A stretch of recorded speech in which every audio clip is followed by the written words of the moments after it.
கண்ணும் கண்ணும் மோதிய வேளை சில நொடி நானும் சுவாசிக்கவில்லை.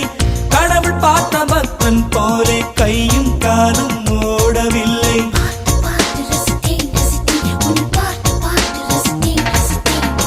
தேவதையும் பேருந்தில் வருமா கனவா நனவா தோன்றவும் இல்லை. நல்ல வேளை சிறகுகள் இல்லை, நானும் அதனால் நம்பவில்லை. நெற்றி என்ற மேடையிலே ஒற்றை முடியை ஆடவிட்டாள்.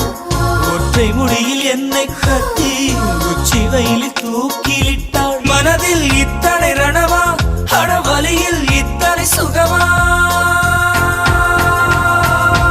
அடடா அடடா அடடா அடடா பார்த்தேன்